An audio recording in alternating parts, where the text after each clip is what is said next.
Adeliza was loved by many and hated by some.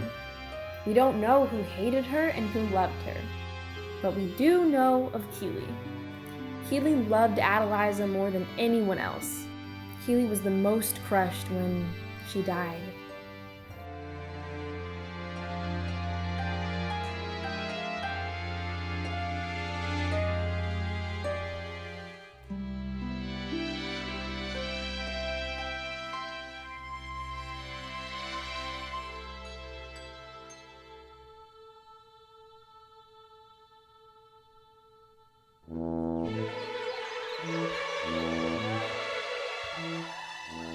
Ever since first grade, Keeley and Adeliza were inseparable. They did absolutely everything together.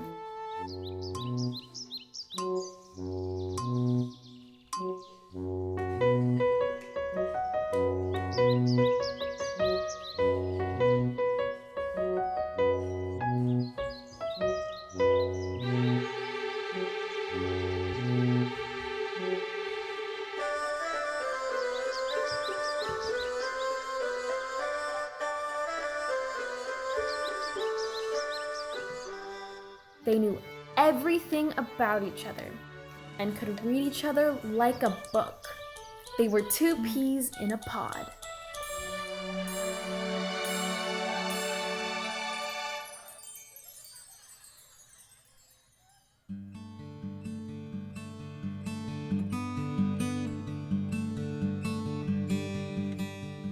Then something happened, and Adeliza was gone. Keeley no longer had someone to play with, someone to confide in. She was alone.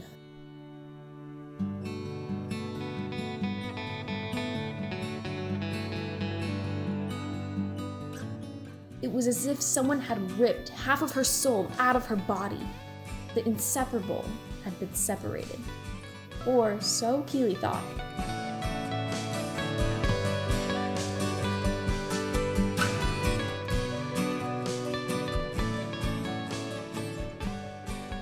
It seems even through death, best friends stick together.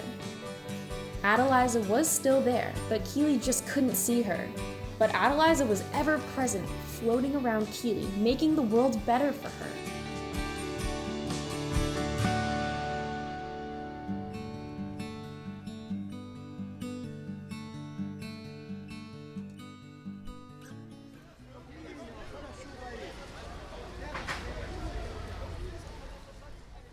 Are you all right?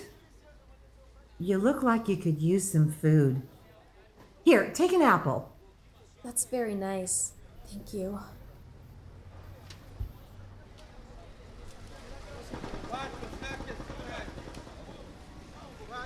Hey, you down there! Quick, get out of the way! Are you okay, miss? I am so sorry about that. Yes, I'm okay. Just a little startled. Thank goodness it did not hit you. Sorry again about that. I guess we're all just a little bit tired.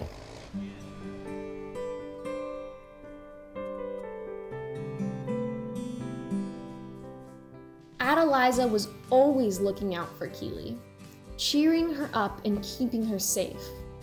She may have missed Keeley, but she wanted her to live the life she never got to. A life full of happiness and joy. Gather up a sea full of stars. There's a world out there to explore.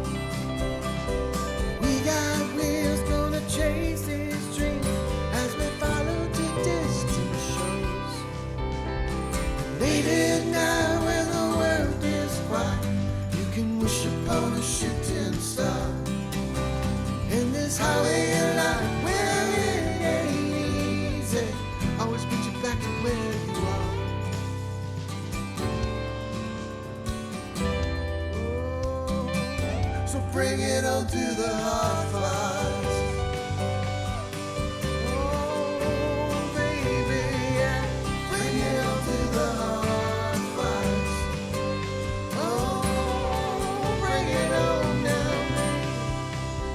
There's a push light on the end of this road, and the years keep burning up and expire. You got angels watching over your shoulder. Better climb down off your high wire. Oh, and bring it up to the hot fires. Oh, baby, yeah. Bring it on to the hot fires. Ooh, bring it on, bring it on, bring it on to the hot fires.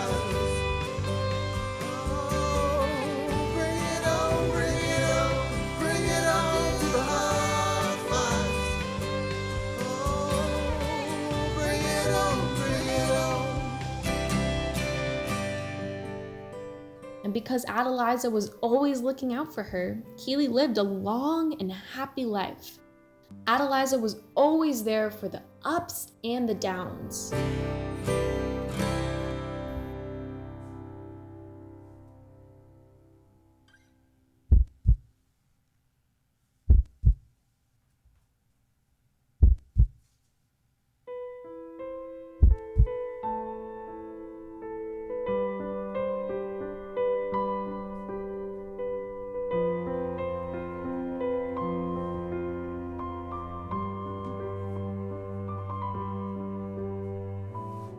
And finally, when Keeley's time had come, Adeliza watched as all of Keeley's loved ones stood beside her as she took her last breath.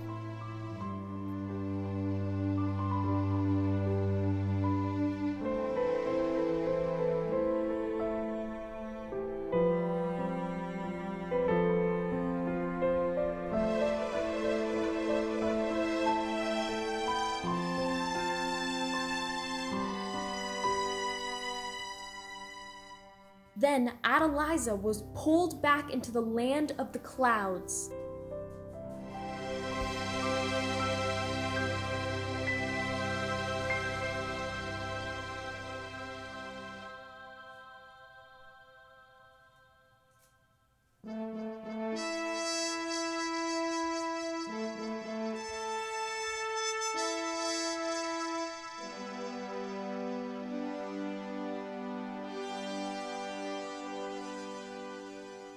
When Adeliza heard the trumpets and fanfare, she knew her beloved Keeley had finally made her way back to her.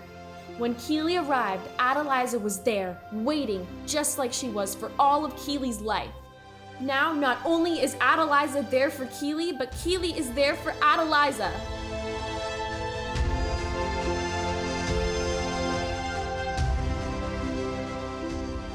Adeliza and Keeley are once again together after years of waiting. And this is where we leave them, in the embrace of love, joy, and happiness. For after years of waiting, they are together at last.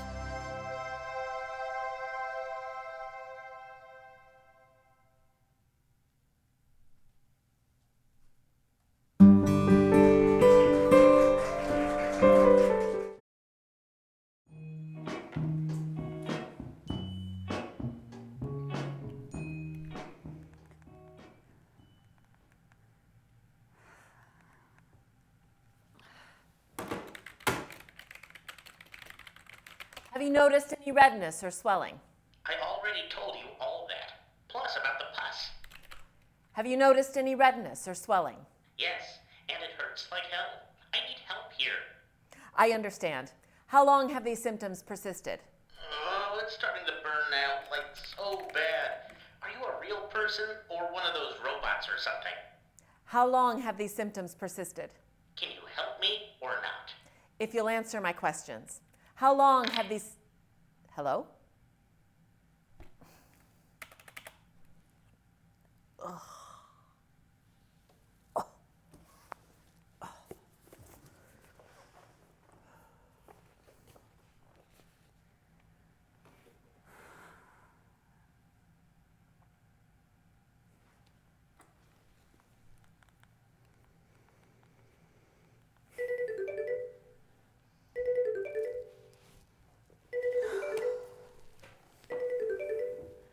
Internet Health Telenurse Ruth speaking. May I have your membership number? 137934AA. Thank you. Can you tell me in a few words why you're calling? I'm not sure really. Are you feeling ill? Not especially. Did you have questions about your membership? No. Well, perhaps you can call back when you're not feeling well. I'm not feeling great. I guess I'm just feeling sad, and I'd like to talk to someone about it. Oh, okay then. I'm going to ask you a series of questions. Have you already attempted or are you planning to attempt suicide today? What? No. Are you having thoughts of suicide? I'm more just like Blue, down in the dumps. Are you having thoughts of suicide? I just said no. Thank you. I need specific answers before I can move on. How long have these symptoms persisted? Sadness? On and off my whole life? Mostly on when I was growing up. Mostly off since I've been on my own. Until now, I guess. So would you say a week or more, a month or more? I just want to talk. I can refer you to our teletherapist partner, but additional membership fees No, apply. I want you to help me. So would you say a week or more, a month or more? Stop. Not questions and answers, not you grilling me. I want to talk in my own way. I'm sorry, but Can you do that? Can you actually understand there's a human being on the other end of the line? as you know, calls may be monitored, and I'm required to ask all questions. Great, good to know. So stop with the list. I'm the customer, and I want to know what you as a human being think, not what some computer program tells you to think. So, I've been kind of sad. Have you attempted or are you planning to attempt suicide today? Only if you don't stop. Sorry, it's automatic, but I mean, try to understand. If someone really is that sad, they need help right away. I'm not that kind of sad. Okay. I just miss my mother. Oh, did she pass? No. Well, are you estranged? Yeah.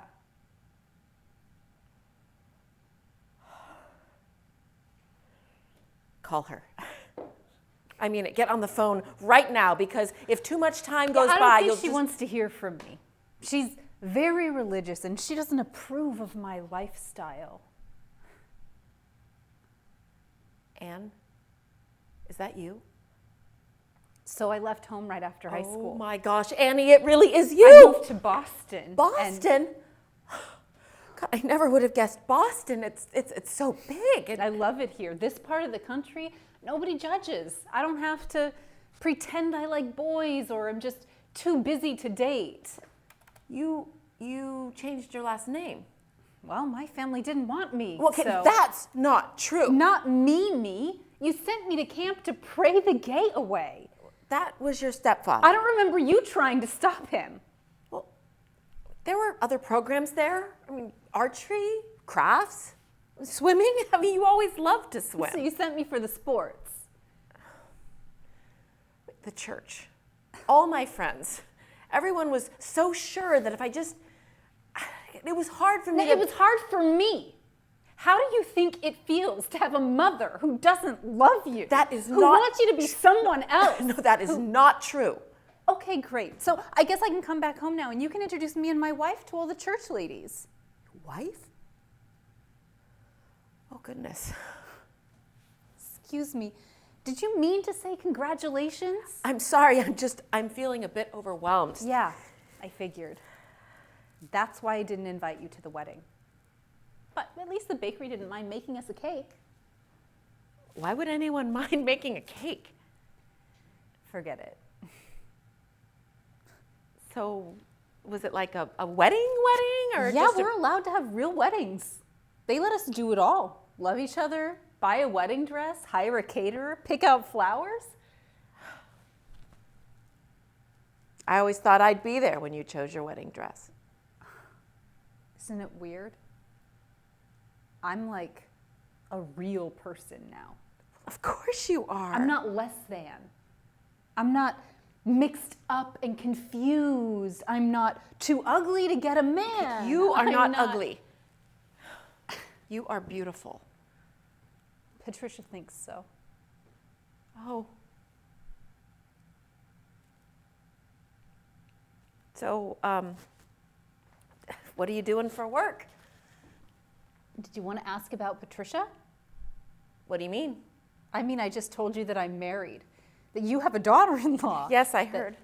Don't you want to know anything about your new daughter-in-law? Like, are you sure? I mean, technically, I don't think I'm sure. Okay, then. That's something, isn't it? How will you ever explain it to your friends? It's none of their business. That's right. Just keep it a secret. No, I didn't mean You that. already have a daughter you never talk about. Now you have a daughter-in-law you can't talk about either. And to complete the secret family in 6 months, you'll have a grandchild that you'll be too embarrassed to mention. But you know what? I can't be sad about it anymore because it's all too wonderful. So this is it. No, this is me signing over and out forever because I will not expose my child to anything that is hateful and ugly, not my beautiful baby. She deserves the world, Mom. She deserves to be loved and accepted. And you know, I guess this is a great big relief for you too. You don't have to worry. I'll pop up unexpectedly at home, walking hand in hand with my wife down Main Street, pushing our baby in a stroller. You don't even have to worry about anybody seeing my name because we don't share that anymore. I officially release you from any connection, and I release myself too. Annie? God, damn it! Ugh.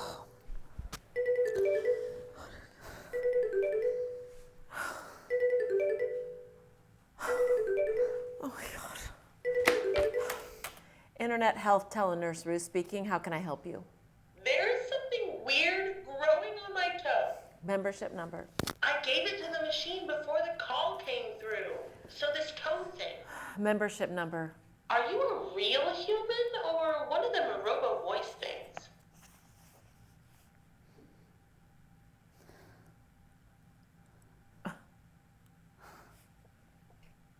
Suppose I must be one of those automated things. I don't even know if I can think or feel anything that hasn't been programmed into me since the minute I was born. Huh? That damn programming is getting pretty old and tired. Are you sure you're not a human? I'm sorry, I have to disconnect you.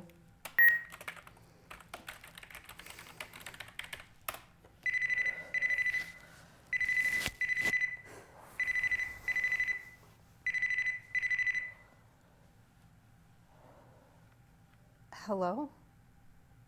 Hi. I'm calling because I need help. I don't understand. I'm feeling really sad, and I'd like to talk to someone about it.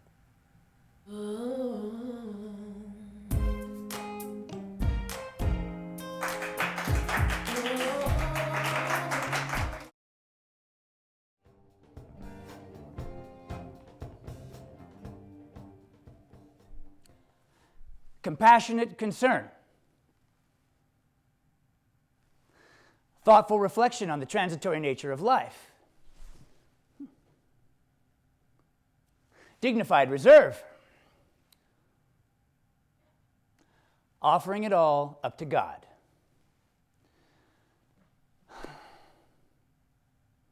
I call these the 4.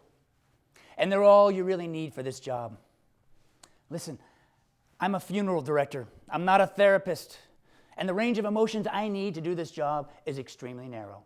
And that's because on the day, all that anybody ever wants from me is for me to be present. When they feel like I am there and in control, that lets them think everything is going exactly how it's supposed to, and that lets them let go and get on with the business of grieving. Being present. That's my job. And once you've mastered the 4,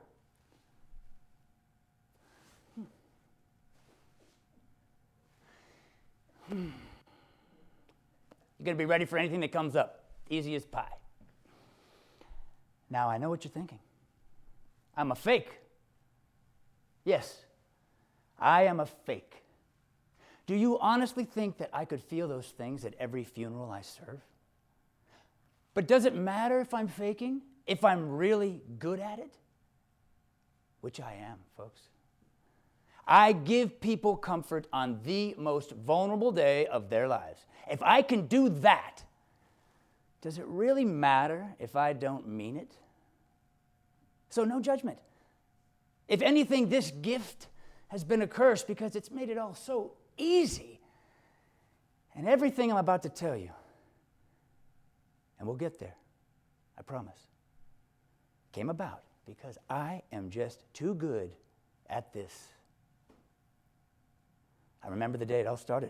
I'm sitting in my office with a client, and she's crying her eyes out. And honestly, people, how much grief can you experience before you start to become desensitized? So I start to check out of the conversation, and she calls me on it. Are you even listening? Now, I answered, but this is going to be hard to explain. The answer didn't feel like it came from me.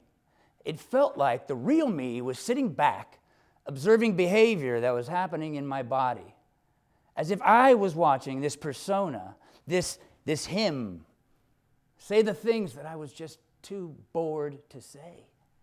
And that's how it all started, letting him take care of things.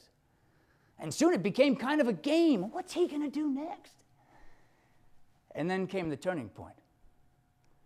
A couple come in looking to bury her mother, and they drive up in a Mercedes. So I know they're loaded, but they lowball me on the casket. Are you kidding me?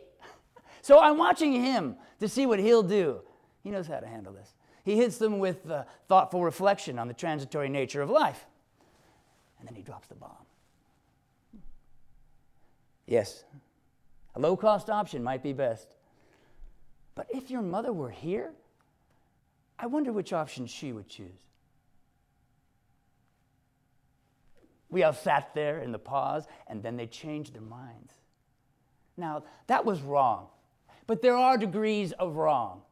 I've heard of morticians who sell body parts for money, who violate bodies. I would never do any of that. So if he's worked a few hustles over the years, some of them not so honest, it's not the best thing in the world, but it's far from the worst, right? We can all agree on that. And it's a sign of honesty that I am telling you this. So please, a little sympathy, because it is difficult what I'm about to say. Elena, she called me 2 weeks ago. My husband's passed. Can you come out to the house to discuss arrangements?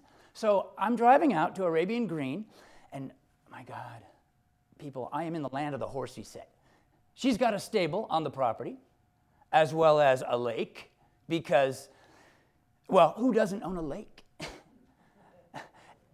And now I'm in the foyer, and it's crystal chandelier, and it's pink marble on the floor, and she comes down this massive staircase. Elena, fragile, like a little bird. She's so hurt. Yet the way she carried herself was like majesty.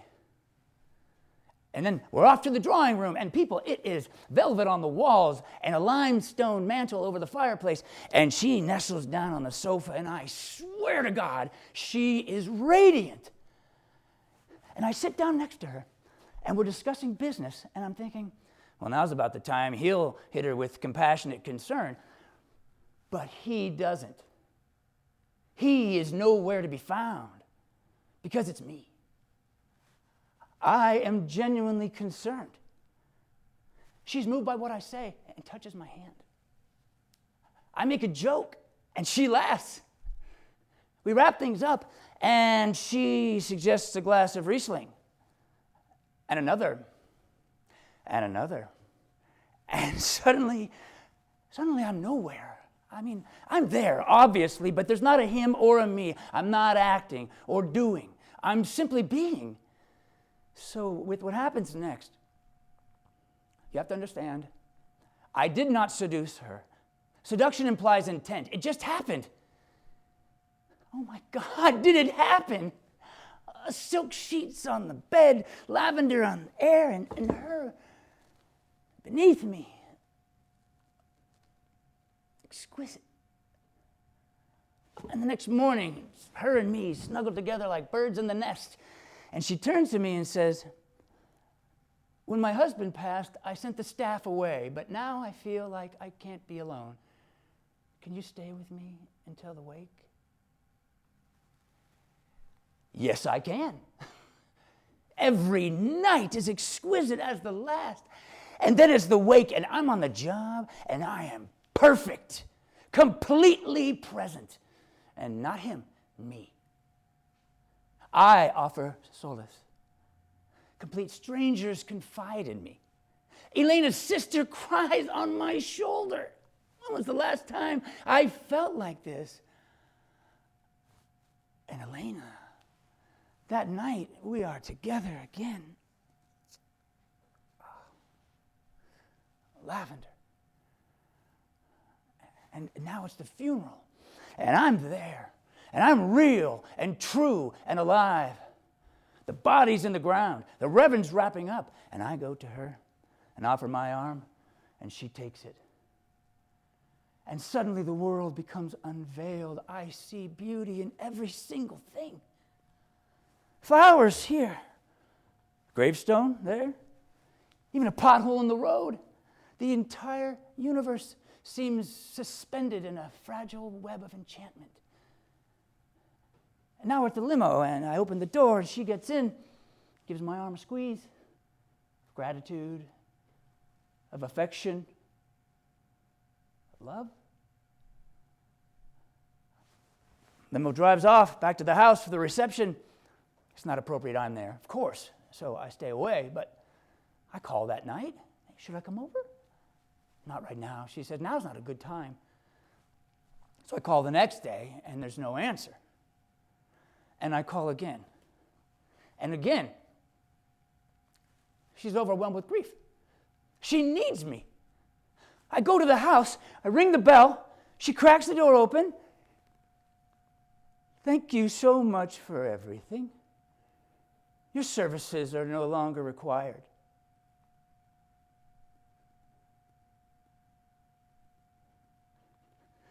Anger. Betrayal. There is a forced entry, and shouting, and screaming, and I see my hand go up, and when she's hit, little bird that she was, she goes flying off and hits her head against the banister.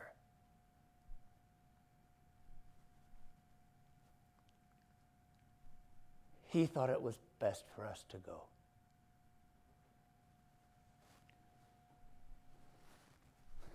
Two days later, the police come to investigate, and he is ready for them. Elena Farrington? Yes, I know her. She's a former client of mine. Is everything all right? And now's the time for compassionate concern. Found dead? Oh my goodness. But she was so young. Oh, I see this all the time in my line of work. As I'm sure you do in yours, Detective. It's such a horrible, horrible thing. And it's just too easy. He hits them with thoughtful reflection on the transitory nature of life. Phone records indicate what? Oh, yes, we had some lingering business after the funeral. Why do you ask? What does it matter if you suspect foul play? Oh, my God. But why question me? Surely you don't think that... No, I understand. Everyone's a suspect. You have your job to do, Detective, and any questions you have, I will answer. And he does, in the form of dignified reserve. No trouble at all, Detective. And if there's anything further, please be in touch. I only wish there was some way to understand this tragedy, but some mysteries are simply beyond us. And now for the finale, offering it all up to God.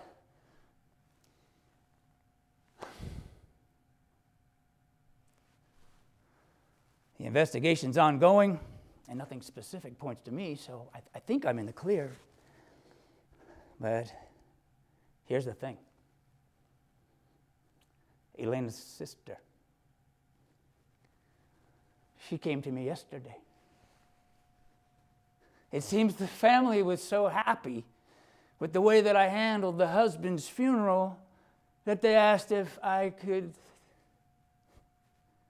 Well, I had to say yes.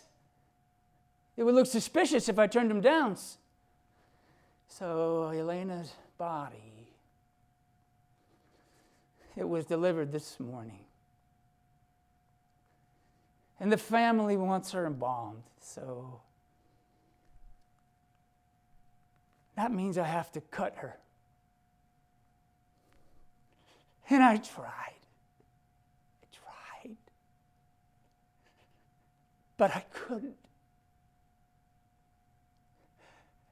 And that means that he will have to do it. And that is why I am telling you all this. To get it all out, the truth. Because when he takes over this time,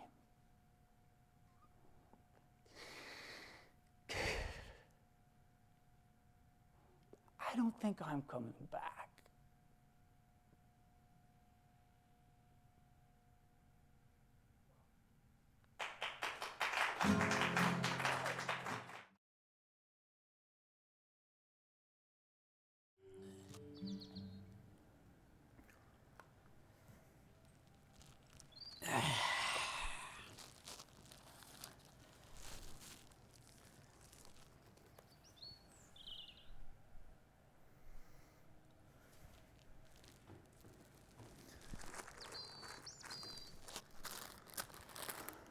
You want a liverwurst sandwich?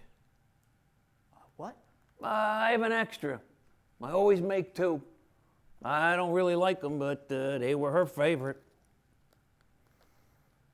Your wife? No. Oh, I'm glad to hear it. Because you're too young to lose your partner. Why'd you laugh? Excuse me? When I asked you if that was your wife, you laughed. This is my first time being here. Oh, I thought so. Because I never seen you here before, and I come here every Friday, 12 o'clock noon for the last 4 years. I lay out this blanket, eat a sandwich I don't like, a chocolate chip cookie that I love, and coffee from this thermos. I'm a homosexual. Oh, that's why you laughed. You gonna make me guess who's in there? I'm sorry, who are you? Oh, I'm Morty. I'm straight, and I come here every Friday. Every Friday. David. It's a pleasure to meet you, David. Now you're gonna tell me. My dad. I'm sorry. I'm not. Well, what are you gonna do?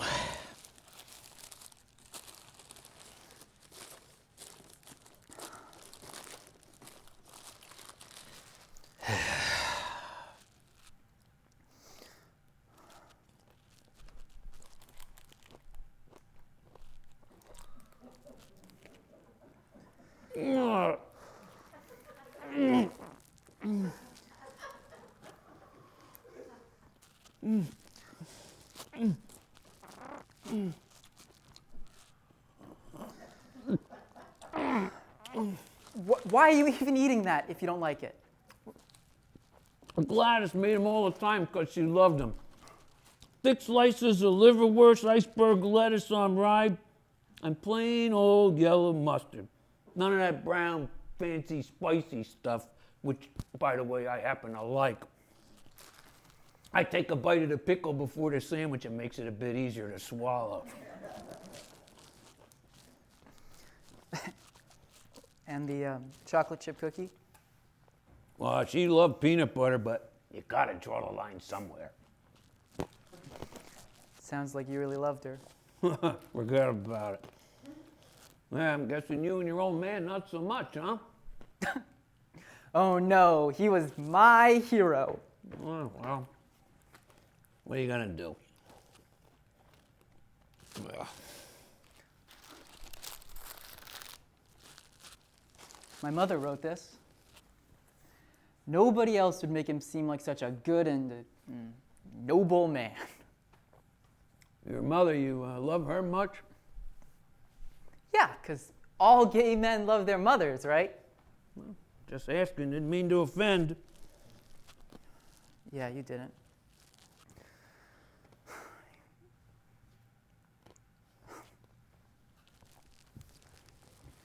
Being bitchy can be a self-loathing habit of mine. Let's just say I'm not particularly fond of her.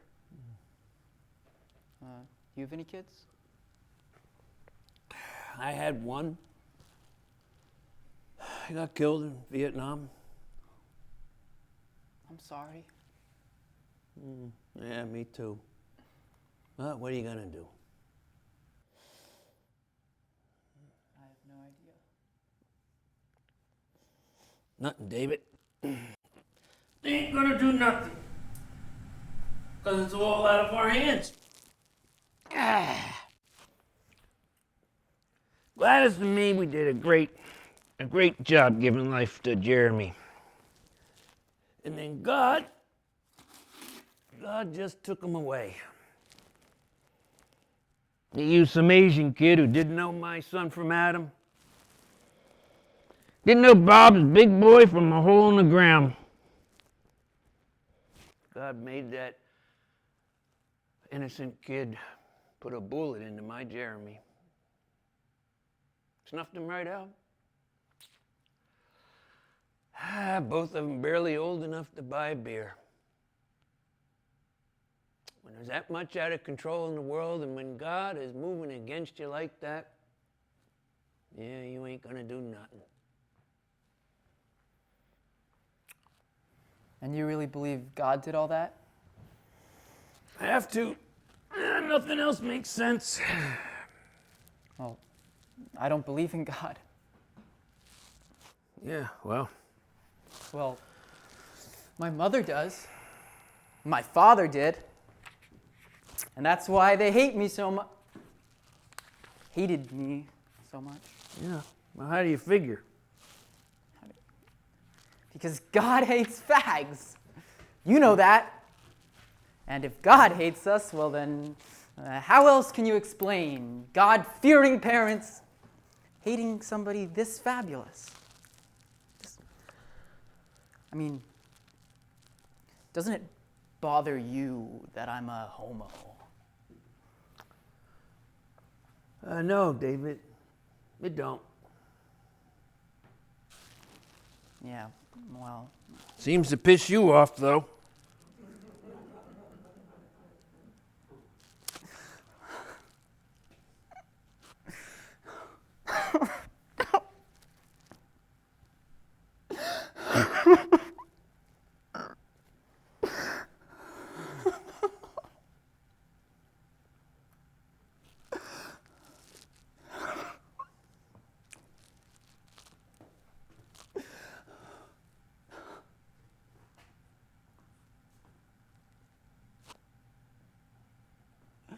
What is that?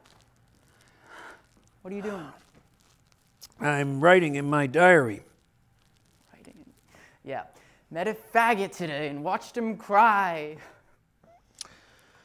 A friend of mine once told me that if I was going to keep a diary, I should focus on what I was feeling at the moment and not so much on what happened. So, what are you feeling?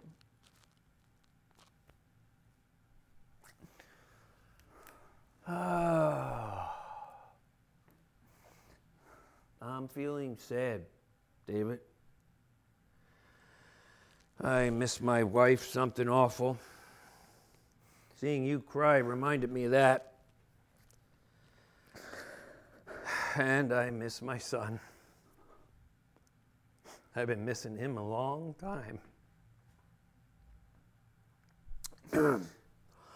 But I'm also feeling lucky to be sucking air and to have met an interesting fellow.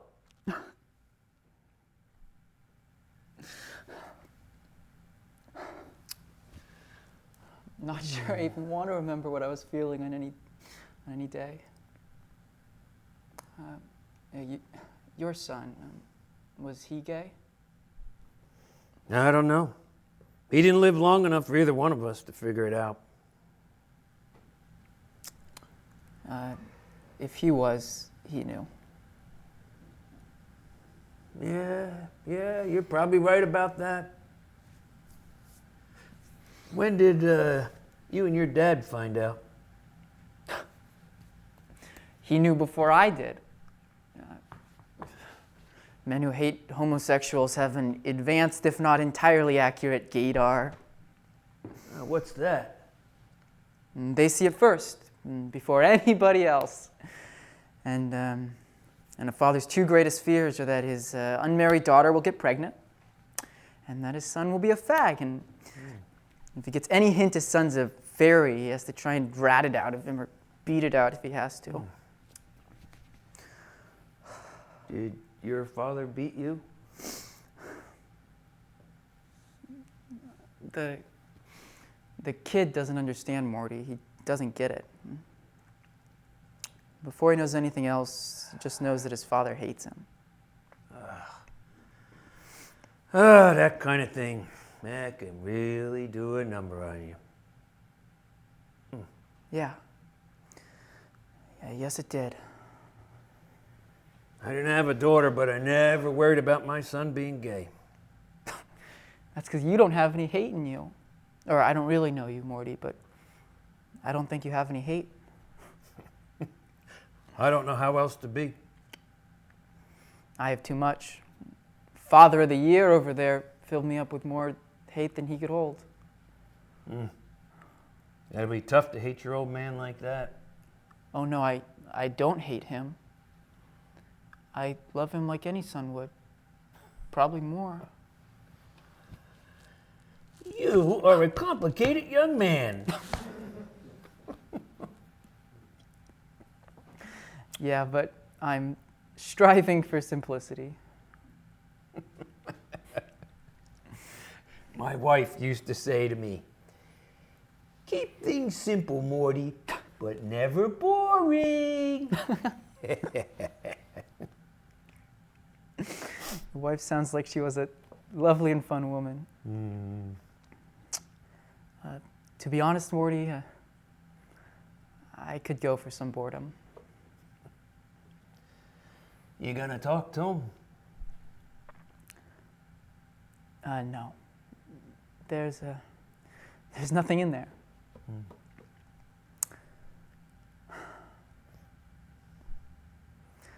Well, goodbye, Morty. Maybe I'll see you around. If not your dad, who is your hero? I don't know, Morty. The position is open. Interested? Oh, I ain't nobody's hero. Yeah, well, what are you gonna do? Oh. Hey, David. Take the liverwurst, please.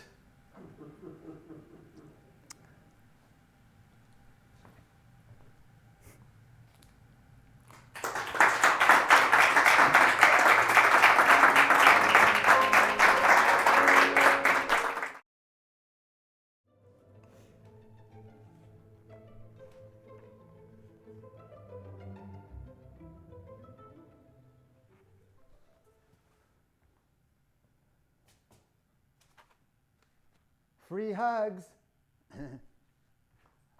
Free hugs. Free hugs. Free hug? It's a free hug?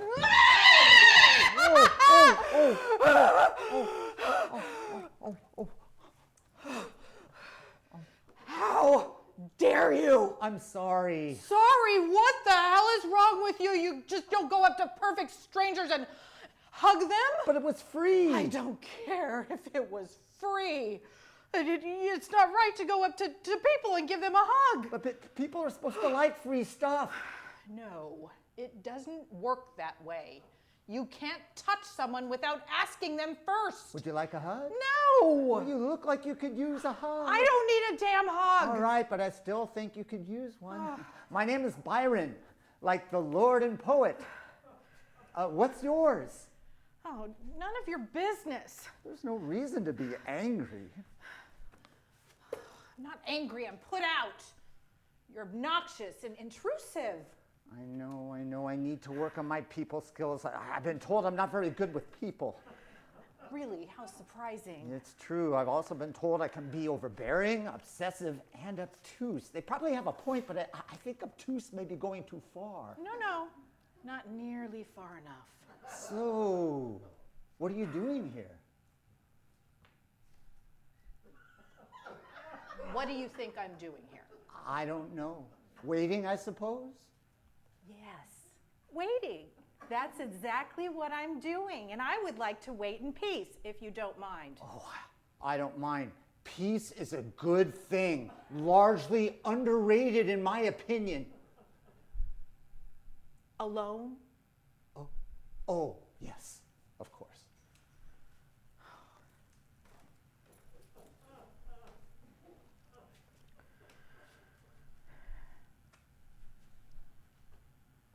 Don't you have something better to do? Not really. I should be dispensing hugs, free hugs, but since you're my only potential customer and you don't like hugs, I guess I'll just have to wait for someone else to come along. I never said I don't like hugs. No? But... Hugs are not to be trifled with. There are consequences. But it's just a hug. It's a free hug. Just a hug. Just a hug. Is that what you really think? It's just a simple gesture, an innocent show of affection? Is that what you really think? Yes. Oh. You know, obtuse doesn't even begin to describe you. A hug is not a meaningless action. It's much, much more than that. Much, much more. It's the beginning of a journey, a voyage to destinations unknown, a great expedition of great consequence where one simple misstep could lead to catastrophe, where there is no up, no down, no firm ground to stand on. What you think is a clear path becomes a long, arduous descent into a hazy maze of good intentions, of unleashed desires, of shattered dreams. And it always starts with a hug. That first embrace, which leads to surrender and heavenly joy, followed by disappointment, rejection, and lying. Do you understand what I'm telling you? Do you? I don't know. Oh, of course you don't, or you wouldn't be out here. You listen to me, and you listen to me well. There are powerful forces at play here. In the hands of the naive, or worse, the manipulative, a hug can become the road to oblivion. Yeah, but my intentions are good. It doesn't matter. A hug even casually given in innocence can do more harm than a loaded pistol or a rampaging elephant. I mean, what difference does it make if the captain of the Titanic hit the iceberg on purpose or out of incompetence? None. The result is the same. Disaster in the dark, frigid waters of the North Atlantic. I think maybe I should be going. Not yet. I haven't finished. But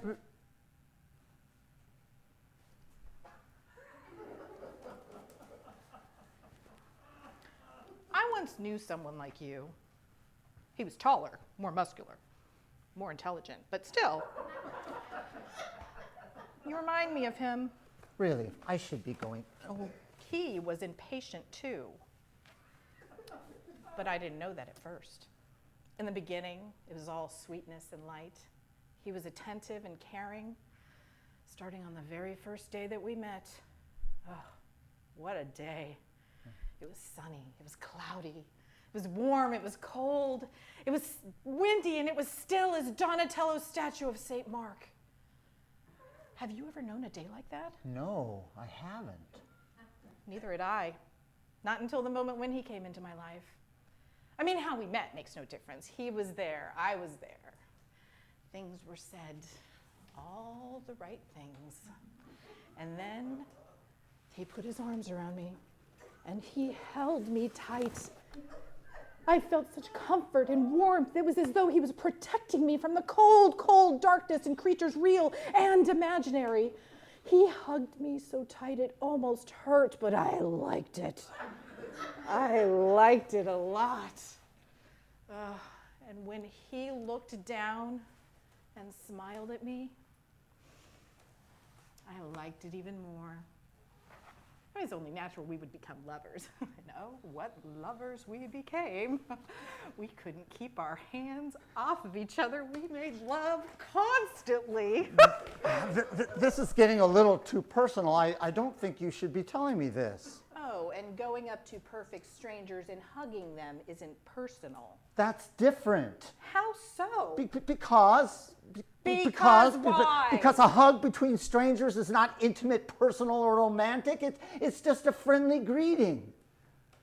Like a handshake. Yeah, kind of, sort of. Then why don't you have a sign that says free handshakes? I don't know. I guess maybe they aren't the same after all. That's right. They're not the same. When you hug someone, you get close, very close. You can feel the warmth of their body. You can hear them breathing. You can smell them. You can't do that with a handshake, can you? No. No, of course not. When you hug someone, you enter their space, their personal, private space. Oh. And for a moment, you become part of their world, and they become part of yours. Yes. Do you want to know what happened with the man I was telling you about? I'm not sure. Well, I'm going to tell you anyway. 6 months after we met, on that day that was unlike any other, we were married. Oh. And for a while, it was wonderful. Huh. I was happy and content. Huh. Life was good. And then out of the blue, it all came crashing down. What happened? I found him hugging my best friend. Is that all? Well, maybe it was just an innocent hug. No, it wasn't just an innocent hug. Now, how can you be so sure? They were both naked. Oh. And in bed. Oh. Yeah. I'm sorry. Don't be sorry. Be smart.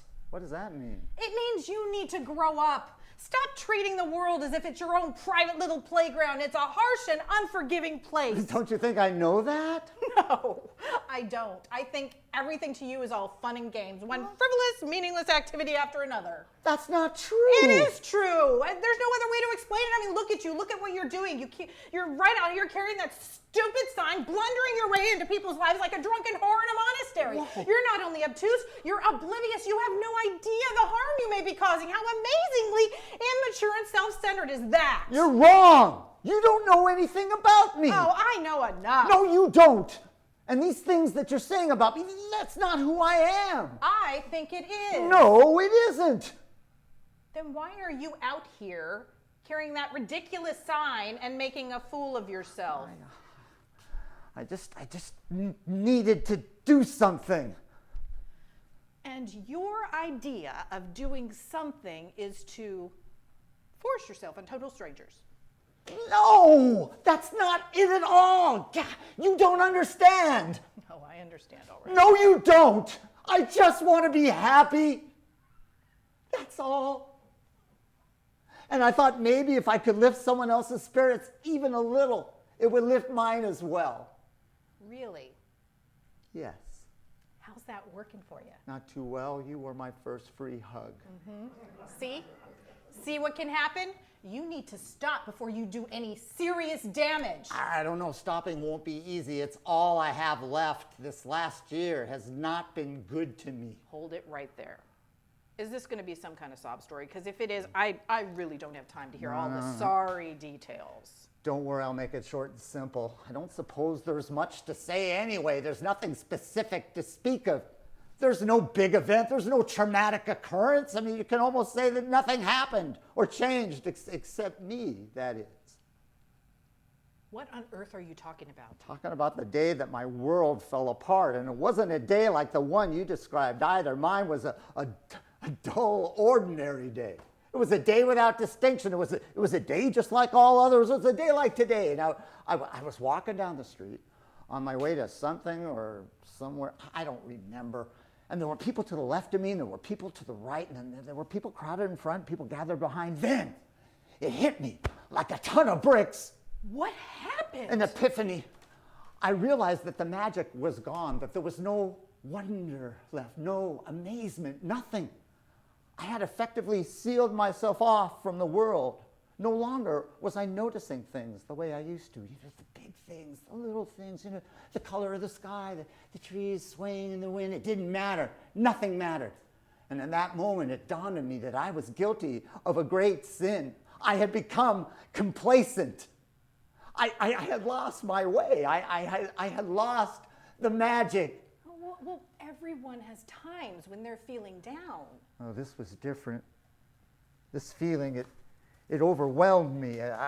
Nothing made sense anymore. I felt empty, without meaning, all alone. There was no point. There was no purpose.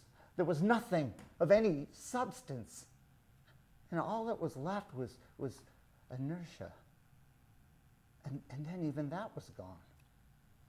I had no idea. How could you? I'm just a stranger. I'm an obnoxious, rude stranger. Oh, maybe I was too harsh. No, you were right. I shouldn't be here, forcing myself on people. I just wanted to make contact with someone, another human being. The isolation was unbearable, and I thought that this was the way to begin to rebuild my world, to restore the feelings that I lost. But now I realize I was wrong. No, you weren't wrong. You weren't wrong. No, I was. You made that clear to me. I shouldn't have said all those things. I had no idea what you were going through. You did me a favor. Now I know that I have failed, and that there's nothing left. No, you haven't failed. Those things you described, I feel them too. You don't have to make it easy for me. What you said is true. Thank you. Don't thank me. You have no reason to thank me. I'm sorry. Don't, I won't bother you anymore. You don't have to apologize. I was the one that was wrong. Wait, don't go, please, don't go. I feel lost and alone too. I just didn't realize that you opened my eyes. My name is Eloise.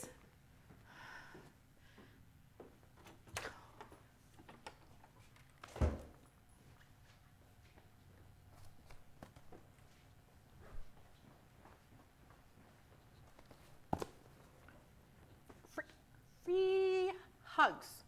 Free hugs. Free hugs. Free hugs. Free hugs. Free hugs. Free hugs. Free hugs.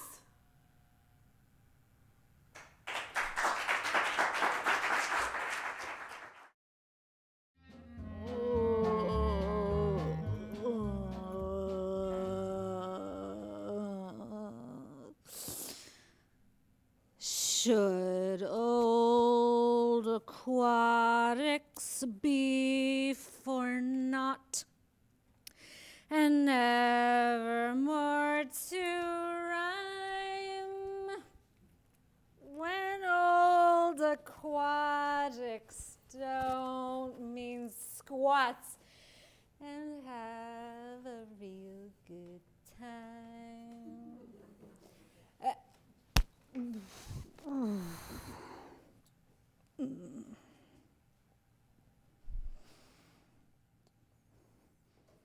And have a real good time. Excuse me. Hi. Are you the lady who requested a ride home? That is the lady of whom I am. And I may say it is about time that you arrived at my location. I'm very sorry. We've been very busy tonight trying to accommodate everybody, but I am here now. I'm parked right around the corner. So why don't we just go Not and so I can... fast. Before I consent to enter your vehicle, I just have a few answers that I would like questioned. Number one, is your service licensed and bonded? And an even bigger number, are you, as advertised, free, without charge, and completely gratuitous? Okay, well, to answer your licensed and bonded question first, I think that's more like for a roofer. But as for your second question, yes, we are offering a free service all New Year's Eve to anybody that feels they're in no condition to get themselves home safely. It is completely gratis. In such case, I do agree to engage you, because I am a responsible person who believes in the work you are doing to keep the streets of our city safe. So, now that we have all that cleared up, why don't you and I just be on our way? I'll drive. No. I think that you're missing a central function of our service. It's to keep you from getting behind the wheel. And I think the best way to do that is to just be cooperative and please just let me drive you home. I have every intention of not being uncooperative. I am not remotely interested in giving you or anybody any trouble. In fact, I am completely ready to do anything that you ask of me. Thank you. But first, I want pancakes. Please, miss, it's very late. You're the last ride of the night, and I'm really very... I want pancakes. Why can't I have pancakes? Why should I not have pancakes when less than 3 blocks from here there is a true house of international pancakes? Not regional, not national, international pancakes. The whole world gets pancakes, so why do I not deserve pancakes for my very own? You do deserve it. Of course you deserve it. Anyone can see you're a fine, intelligent, sensitive woman. Don't you judge me. I'm not judging. Oh, yes, you are, you big Mr. Judgy man. You took one look at me and you said, she doesn't deserve pancakes, or waffles, or even a lousy crepe. But you don't know what is in my heart tonight. You're just standing there thinking, how could this beautiful, beautiful girl sink so low? Well, that's what happens when you know that it's the end. That it's all finished. When you can see that everything is over. Hey, nothing's over. You're still young, and there are 12-step programs that you can join. I'm sure that they can... holidays. The holidays are over? That's what I'm talking about, Sherlock. Really? That's what you got yourself all like this over? What else? I have nothing to look forward to now. I am not usually like this. New Year's Eve is the one night all year I get drunk. Not counting St. Patty's Day, but that is to honor my maternal grandmother, who was part Irish, I think. But I drink tonight because I know I have to wait a whole nother year for the gladness of the season to come around again. Now I ask you, what could be more heartbreaking than that? I could probably write you a list, but I'm sure it's not my place. Besides, the holidays aren't even over yet. Tomorrow is New Year's Day. Some holiday. It's a day made for taking down your Christmas tree. 3 weeks ago, it was a festive symbol of evergreen life. And now you're dragging that dried out mofo across the alley so you could ditch it in your neighbor's dumpster. So just don't take your tree down. My family was Catholic. We left our tree up until the Epiphany, which is January 6th. Don't try to sell me on your religious extremism. You take your tree down on New Year's Day. And then there's nothing left but back to work, no more pretty Christmas lights, and trying to drop 11 pounds of excess holiday fudge weight. Well, looked at from that perspective, it does seem pretty depressing. I guess I don't mind my job so much. And I'm not that worried about the fudge weight, because I'm pretty sure I'm going to start puking pretty soon. But the no more pretty Christmas lights? There is just no way to be ready for that. For a whole month, you know that every street you turn down is going to be filled with new oohs and ahs, new displays of LED wonderment. Everything is so bright, so filled with color and twinkliness that everybody, even Grinches and Jewish people. Everybody slows down a little bit just to look. Just because they want to spend some time with something truly, truly beautiful. But then before you even know it, there it is, January 2nd. Poof, it's all just gone. This makes everything seem that much worse because you never realized before just how dark the streets actually were. The world is dark enough as it is. Nobody needs to empathize it. Oh, hell. Hell. Damn. That's why I get drunk on New Year's. But you can't understand that, can you? You with your rides home and your blurry face. You cannot possibly understand what it feels like to feel so sad. So alone, as sad and alone as I've been feeling tonight. No, of course not. How could I know what it's like to feel that bad? I mean, for God's sake, look at me. I'm a real player, right? In fact, the only reason I decided to volunteer to work all New Year's Eve is because I didn't want to look just too damn cool. Certainly not because I'm afraid if I wasn't doing this, I wouldn't have anything at all to do tonight. And I might not even get one invitation. The only way that I can feel good about myself is to know that at least I'm keeping irresponsible drunks off the highways. Hey. Sorry. Words can hurt, you know. I wasn't referring to you personally, but I was being sardonic to make a point. My point is, of course, I'm not immune to how you're feeling tonight. I mean, okay, maybe it's in a completely turned around sort of way, but it's like looking in the mirror, where left is right and right is left, but it's still the same face. All those pretty lighted houses you're going to miss so much, to me, it's just another place I know I'm not going to be invited into. And all your happy holiday crowds are just more traffic for me to fight when I go for scratch-offs in my model train magazine. I do know how bad it is to feel, and I didn't really think that I'd be admitting this all out loud to a stranger tonight. Even guys as blurry as me have some pride. But I think you need to hear this. I get it. I get what this time of year can do to you. You may be sad, but you're not alone. It's just, well, your heart's all tore up over what you're afraid you're going to be missing, and the rest of us are all tore up over what we're afraid we're never going to have. Wow. I didn't know. It's just never dawned on me. You really are a big old loser, aren't you? That wasn't exactly what I was saying. I mean, you poor bastard. Your life sounds grim. My point was more like we all have our individual sorrows. No, but you're right. I have no business complaining. Not compared to you. I mean, I probably won't even remember tonight. And in a couple weeks, me and my friends are going to Vegas for MLK weekend. But what do you have?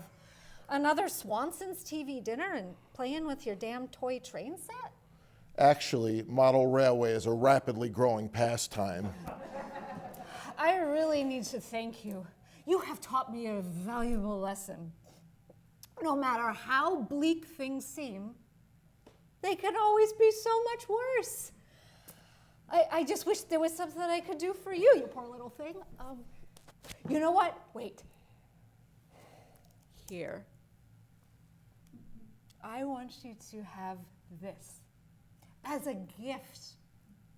You need cheering up way more than I do. Here we go. Okay, let's see now. No. Sorry. It still looked way better on me. Well, Happy New Year, Drew. Happy New Year. Drew who? Oh, great. That is just perfect. What? Look, the sky. It's dawn. Oh, yeah. Yeah, the black is just sort of fading into a navy blue. I have a tube top that color. Hey, do you think maybe we're the only people who've ever gotten to watch the first day of a whole new year starting? No, I think millions have done it over the centuries. I wonder what they were thinking. All those people riding around on their chariots or dinosaurs or whatever. What do you suppose they were thinking? I don't know. I bet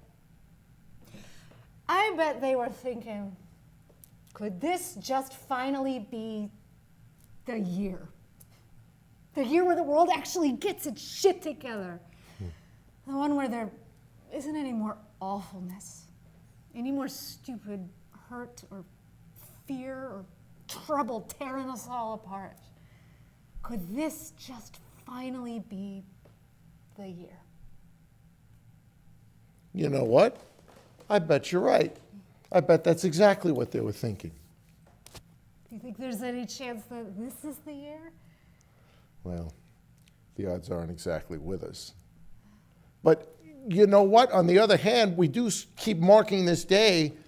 Every year we celebrate New Year's Day as if something wonderful was about to happen. I mean, that's got to stand for something, right? We're holding on to some hope. Do you want to know what I think? What? I think I'm going to throw up now. Well, of course you are. Of course you are.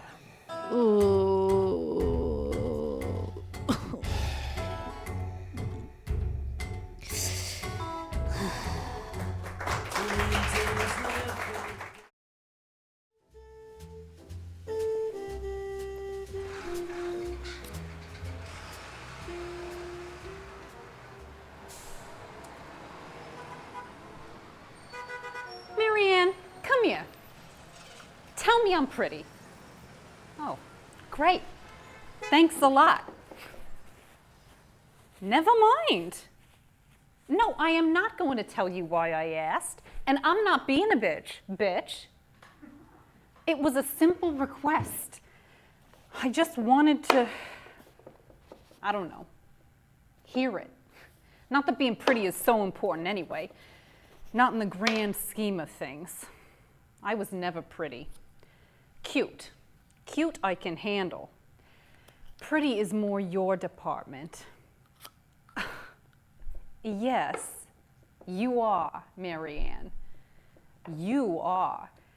And me? I gotta get ready for work.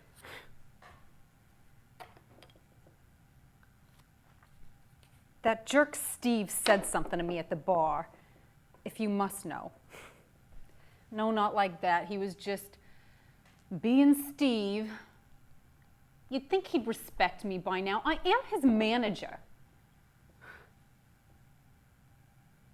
I need a different color lipstick, one that says authority. Why can't they make that a shade? You walk into Macy's and say, yes, ma'am, I'd like the authority lipstick, please. And they just give it to you. Oh, well, back to whatever color this is. Not great, but it'll do. Not that it matters, Steve won't even notice. Yeah, he's got a shift tonight. Says he's saving up for something. I don't know what he's saving up for. What's even worth saving for these days? It all feels so dark. Ever since Kennedy died, everything feels so dark. And you know me, I'm not even that political. It's just the fact that someone could do that. Do it right in the open with all those people watching. It makes me sick. But it doesn't matter. I still got to go to work tonight, so this isn't right.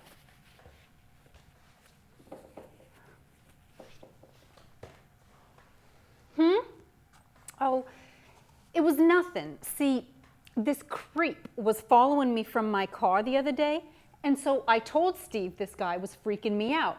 And Steve said, I didn't have to worry, because I wasn't pretty enough to get banged. I mean, who says that? I am absolutely pretty enough to get banged.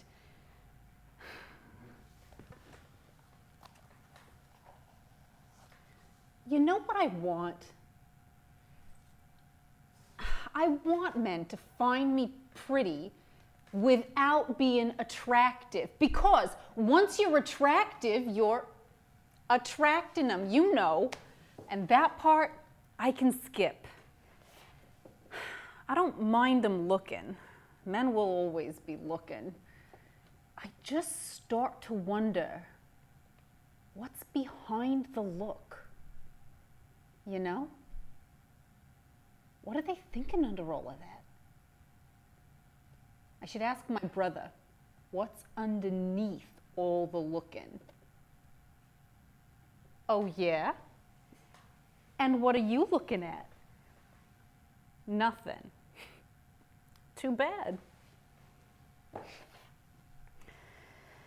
Oh, I don't know what's wrong. He said something to me. No, not Steve, the other guy. The guy that followed me from my car. Yeah, the creep. He said he liked my skin. I mean, thanks. It's only skin. That's all. He said he liked how pale it was. Said he could see the blood underneath my skin. That's a little weird. Well, that's when I started walking a bit faster. And then I told Steve, and he came back with that comment about getting banged. You know what? I don't think Steve is pretty enough to get banged either. Should have come back with that one. Next time. Hey, I'm closing again tonight, so it'll be late when I get back. I don't like it either. But it's not like you have to wait up or anything. I can take care of myself, as can you. So I guess I'll see you in the morning. And if you're up for it, maybe I could make French toast. If you want it. Doesn't have to be anything special, but I'd be happy to make some, if you want it.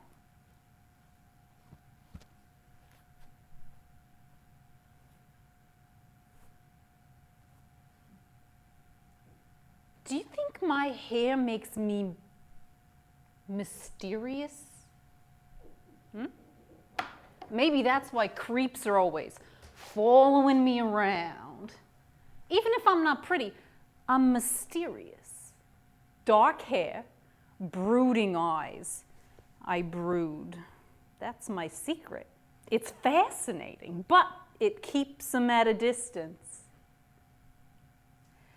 Well, it keeps the neighbors at a distance anyway. Oh, I know you like it that way. No prying. Leave us alone. Maybe it is better that way. We certainly wouldn't want them asking any questions about those two roommates who are such good friends.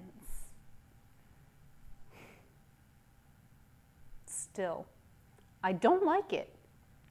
The way they're so distant at times. You know, too little attention can be as creepy as too much, and it is creepy. The way I come home at all hours after work, and then some of them are up, I see their lights on.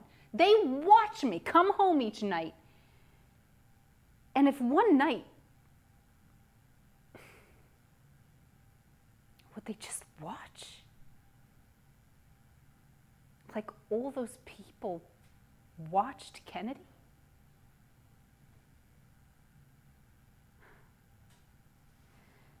French toast and bacon. That'll be a nice breakfast. Hey, Marianne, can I ask you something? Do you ever feel like you need more? No, I don't mean more than us. I love you. And I don't mean more money either. I just mean something else. Lord knows I don't mean a child, just more life. Sometimes I feel the life inside of me, kind of like that creep said, the blood beneath my skin. And it fills me with not quite joy, but longing. The longing for, I don't even know what. And then I get scared because what if I never get it? What if there isn't even an it to get? What if all there is Kew Gardens? What if the last thing I ever see in my life is our apartment in Kew Gardens?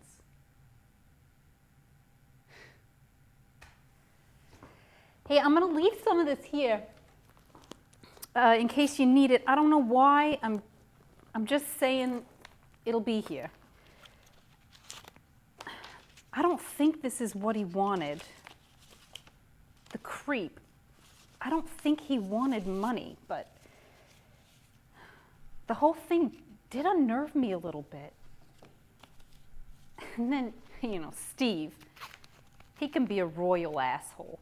You know, I wanted him to take me seriously, so I said to him, and this isn't true, of course, but I wanted him to understand that this wasn't a joke, so I said to him,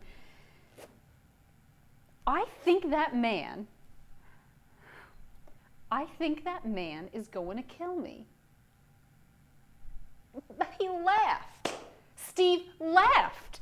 But he must have seen I wasn't happy with him, because then he stopped laughing. He got all serious, and he looks at me trying to be as earnest as possible and says, Miss Genovese, you can't die yet. Who would make sure we get our paychecks? Yeah, real funny, isn't he? That's what I am to him, a check. I shouldn't complain. I'm lucky. I know that. I have a job. It's not great, but it's a job, and it's mine. I'm a manager of a bar for men, and I am in charge. No man is going to tell me what to do or who to be. And if our nosy neighbors want to look at me every time I come home late, let them look. I don't need them. Marianne, before I go, not because I need you to, because I don't, and not because you have to. You don't have to. But could you just tell me I'm pretty?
The way to describe it, he said I'd be better dead. Like a knife, I didn't listen to his.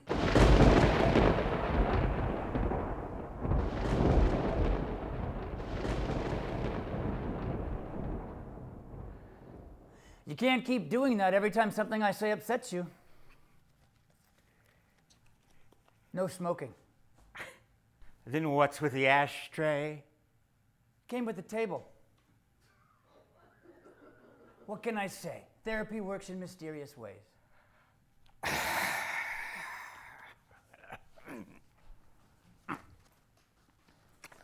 Tell me about your childhood. Oh, what's there to tell? It was a long time ago. What do you remember about your parents? I didn't have any. Well, then how... It's called a deity. Look it up. In your first autobiography, you claim to have created the heavens and earth in 6 days. Yeah, I would have had it done in 4, but 2 of the days the contractor didn't show up.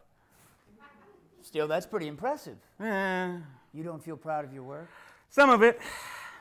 The kangaroo. That had never been done before.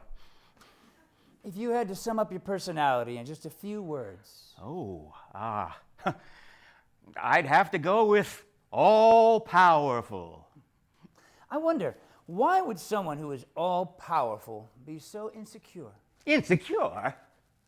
I'm the least insecure person you'll ever meet. Yet you seem to have an insatiable desire for adulation, constantly requiring that everybody loves and respects you. That's it. We're done here. You're upset. You think? I've touched a nerve. No, you're wasting my time with your ridiculous psychobabble. Wasting your time? Are you kidding me? You guys are still doing that reflective therapy shtick? Reflective therapy shtick? Oh, you know what I'm talking about. The therapist takes a few of the patient's words and repeats them as a question. Repeats them as a question? Now cut that out! You can leave at any time. I can strike you dead at any time. But you won't. You're here for a reason. Well, I don't know why I'm here. I invented rainbows and puppies and ice cream. And plague, and pestilence, and famine. That's just for your own amusement? Well, there's some entertainment value there, sure.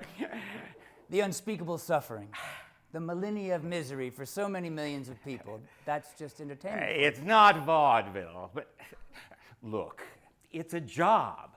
I do the best I can, but at the end of the day, I don't take my work home with me.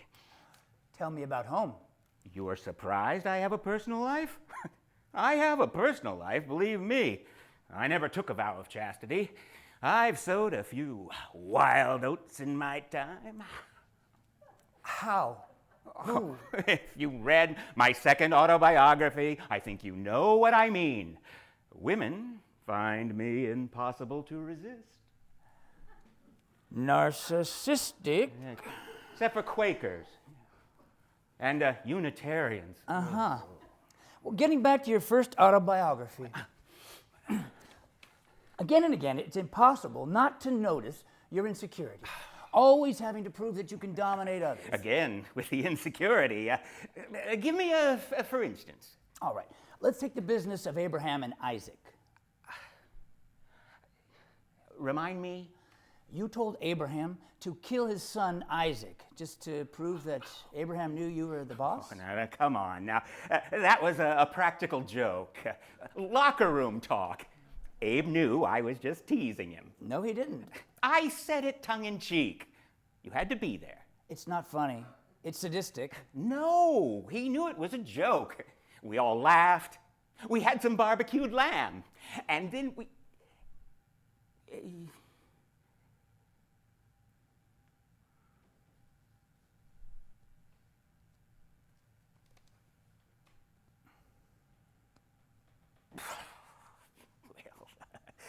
Looking back, I guess it was kind of a dick move. You drown almost every living thing on Earth with a flood. A flood? Oh boy, that goes way back. You let one family survive. That's so they could tell future generations how powerful you are? No, I noticed some things that could be better. This wasn't a fixer-upper. It needed a total do-over. You're criticizing me for trying to improve my own work. Why don't you talk about the good things I've done? I'd be happy to. But first, tell me about Lot's wife. Who? No smoking.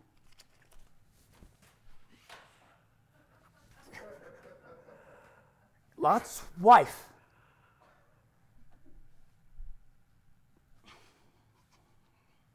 I'm drawing a blank here. You decided to destroy 2 cities because they were so evil, Sodom and Gomorrah. You said Sodom's big sin was that the women there were, a quote, arrogant and overfed. So I destroyed both cities. That sounds about right. What's the big deal? Well, you let Mr. and Mrs. Lot escape, but you warned them not to turn around and look at what they were leaving. What happened next? Lot's wife turned around, and you turned her into a pillar of salt. Oh, her! Sure, I remember that. You turned her into a pillar of salt for turning around? Oh, now you're taking that way out of context. The way you tell it, well, sure, I'm the bad guy. What's the proper context? She just wouldn't listen. Direct violation of my 90 commandments. All she had to do was get down. 90 commandments? You mean 10? 90 plus 12 limericks. Where do you get 10? That's how many Moses brought down from the mountain. Son of a... He only brought 10? As far as I know. Some were pretty good. The first 3 are all about kissing up to you, though. You think some are pretty good. Which ones do you like the best? Why don't you tell me why you're really here? Court-ordered psychiatric evaluation. You could have ignored the court order. You could have ignored the whole trial. What can we do? You are here because you want to be here. Why do you want to be here? Promise you won't laugh? Okay. I thought maybe if I talked with a professional. About? The last few thousand years, I've been feeling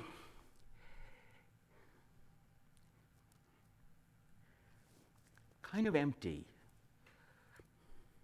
depressed. Oh, you probably think that's funny. No. What could he be depressed about? He's got the whole world on a string. Oh, most people would say you've accomplished a lot. Doesn't that bring you any satisfaction? 6 days. 4, really. I told you about the contractor? You did. 6 days, 1 universe, and every day I wake up thinking, is that all there is? 6 days. You did your best. You've been so ruthlessly reminding me my best wasn't all that good. So fix the things you didn't get right. Eliminate senseless human suffering. Don't have millions of children go to bed hungry every night. Get rid of reality TV. Don't you get it? I can't do any of that. But you said so yourself. You are all-powerful, omniscient, all-knowing. Omniscience doesn't mean perfect. It only means that I can see every one of my failings that you've so mercilessly described. I do see the pain. I feel it. And the misery, and the despair, and the suffering. You think I wouldn't do better if I could? You don't think it keeps me awake at night, my failings, my shortcomings? Maybe it's time you forgave yourself. Forgiveness doesn't come easy to me. Well, perhaps we have had unrealistic expectations of you. Yeah, you have unrealistic expectations, so I'm charged with crimes against humanity. You feel you're being punished for doing your best.